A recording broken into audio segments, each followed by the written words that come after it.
best for the last. And ladies and gentlemen, Ray Barker, who's been a signatory to a relationship between the Mining Skill Council of India and the Skills DMC of Australia in the presence of two prime ministers of our countries, Australia and India. Over to Ray Barker, who's the chair of Skills DMC Australia. Thanks, Bassam. I think by the time it gets to this end of the table, you do realise there's no one answer to this, and there's various models that have been successful in Australia, and Bassam doesn't know that I'm deaf in this ear, so I won't hear the glass ringing. Skills DMC is a 7-person board, limited by guarantee, and it's a company limited by guarantee. It has 5 sectors in Australia: metalliferous mining, which covers all that good stuff like gold and diamonds and iron ore, the coal mining industry in Australia, the drilling industry, the civil construction industry, construction contractors industry, and the quarrying industry, where the gravel is made for the roads in Australia. And the 2 principal unions operating in those industries form the 7-person board. Its precursor was the National Mining ITAB, which was established in 1992 or 1994, depending upon who you're talking to, but I was there in 1992 as a chair, so I might know. And this ISC was established, the first one established in Australia, the first one accredited by the Australian National Training Authority in 2004. You've got to then look, as I work with the Indian Skills Sector Council, you really have to look at what are the synergies between us. Yes, we're in the mining industry, but the major synergy between us is the position that's been taken in India and the position that was taken in Australia a long, long time ago, and that is competency-based, industry-led. And that is here in India. Although we're a 7-person board and the Indian board of the Sector Skills Council is a bit larger, we only have people on our board who work in the industry, and in fact our articles of association and constitution say you must be working in the industry to be a director of the board. Another way that we keep the industry-led firmly in place on the board. Now that's all right, you can have industry-led, you can have some passionate people that sit on a board around a table, make decisions, but how do you engage industry? Because that's the next biggest issue for you. You can have the 7 I've got who are passionate, but you've got to engage the people that sit behind them, the big companies, the small companies, the rats and mice, holes in the ground drillers, there's a few of them around. So how do you do that? So we set out back in the early 90s for this thing called competency-based training, but then again you still have to look for a synergy or a common purpose or a common cause, and we found it. We found it by, and can I share with you how we found it? I worked at a mine for some 12 or 13 years, and through the period of 1975 to 1994, 55 workers died on that site, were killed in mining accidents. And some passionate people set out to find a way to reverse that sort of shocking trend in the mining industry in Australia. And yes, you can have legislation, you can legislate this, you can legislate that, you can regulate this and you regulate that, but unless people are properly trained, you put them in danger. So through competency-based training, we were able to take a situation from where machinery makers and engineers and head officers of mining companies, sometimes so far remote from the mine, sitting in America, would determine what the training was for the mine worker, to competency-based where the mine worker, the mine manager, had a say in the content and a say in the output.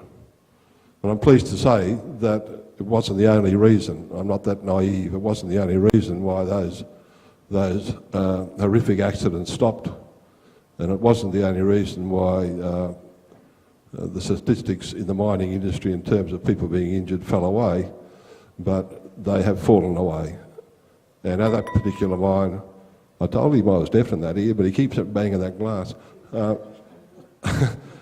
the reason why, in my belief, that there's never been a death at that mine again because of the people at the mine are involved in their own training to a competency standard. So and I would be very quick, Basim, where to from here in terms of India? I'm a great believer in global competencies. I think there's a great opportunity for us and the Mining Skills Sector Council of India to come together to establish global competencies, particularly around the health and safety position, because mining is the same the world over. It's only the technology that changes the level of the competency.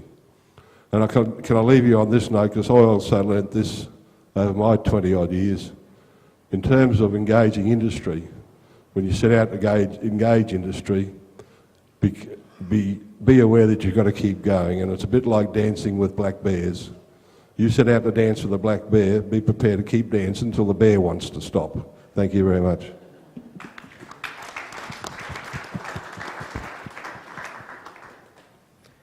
Ladies and gentlemen, now the floor is open to questions.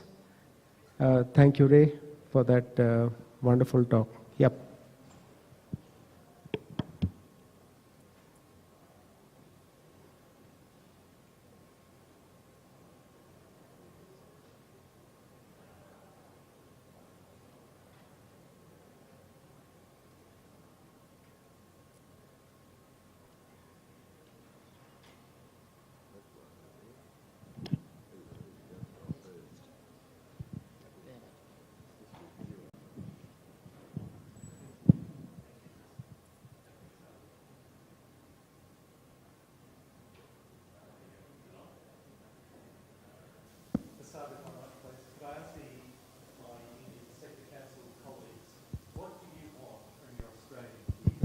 What do you want today for tomorrow?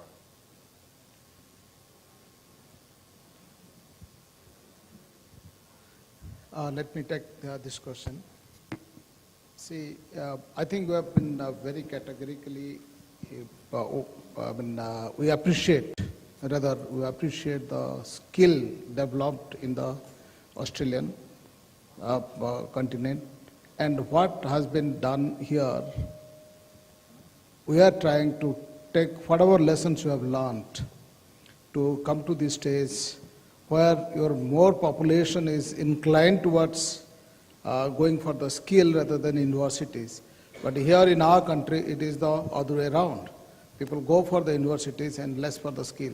We want to, if we have to turn it around the table and make the population, the young population which is emerging towards the skill, then what you need to do? So the sector skill councils first can help us in creating the standards which you have developed, which you have developed after considerable of learnings. The same thing can be imparted here. Then we create a global standard. We create a workforce which can be mobile globally, and we create an environment where the industries can move from one country to the another country, and also or the training providers can move from one country to the other country. The start point is the sector skill council collaborations. I think that is what the first thing we can look for. Then second thing, of course, the trainers or the assessors are the key to the quality. The master trainers, the assessors, and the trainers are the key to the quality. If that quality global quality can come to India, so that's what we are looking for. So, Bernard, as always, there's that asterisk and conditions apply. In this case, there's a good conditions apply.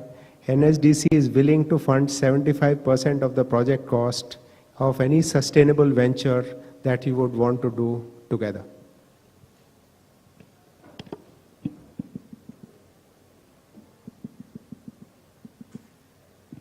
Sorry, I've got my Chief Operating Officer here. So if there are any excesses, then please, sir.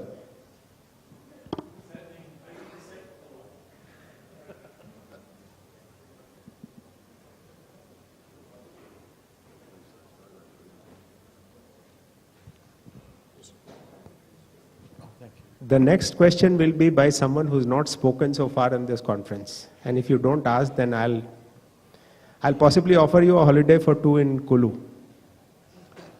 Can I ask you, Basab and Satendra and Commodore Jaina, once the standards are established, what's the process by which the providers will be engaged to deliver against those standards in such a way that ensures quality, the quality that you're seeking?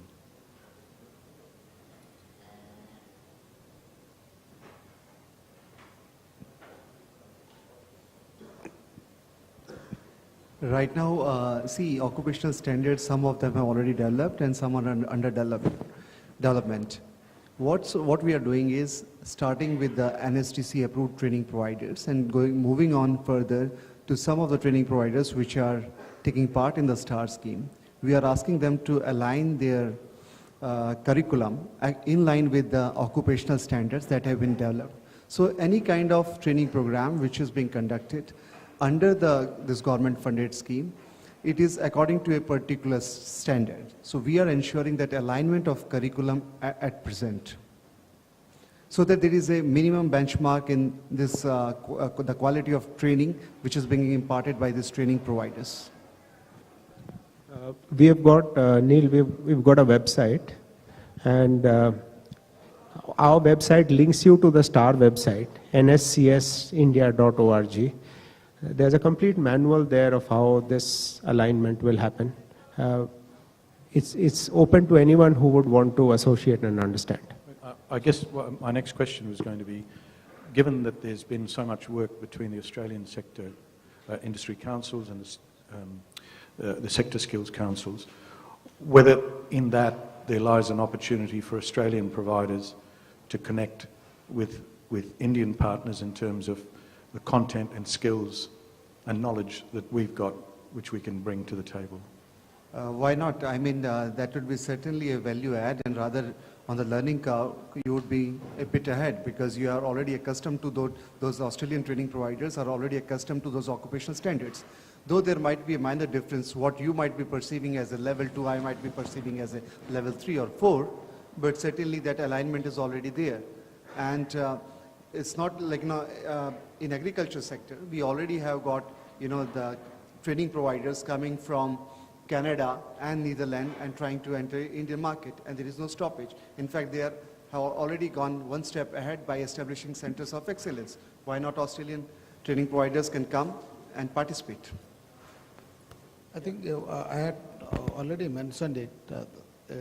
When we are doing training for suppose a level 4 or level 5 job, the cost of offering the training is around, say, less than $200. Australian dollars I'm talking of, less than 200 Australian dollars. I do not know whether it is cost effective for you to deliver that. But when you come to train a trainer, perhaps that is 10 times of that, which may talk sense to you. And you can bring, focus on that particular area, focus on the contents what we have developed.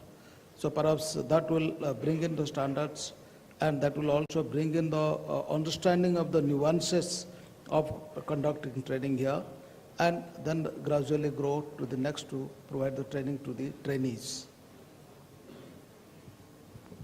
So, let me just respond, and after that we'll have Atul also responding to that question. Neil, that's an excellent question. At this stage of our engagement, when you from Australia have spent a good part of this week here, let's look at it in 3 buckets. First is, you want a gateway with which you want to engage. So we have established 27 gateways in the form of 27 sector skill councils. So if you are a sector player, you train only, let's say, in the retail sector, or you train in the aviation sector, or you train in the hospitality sector.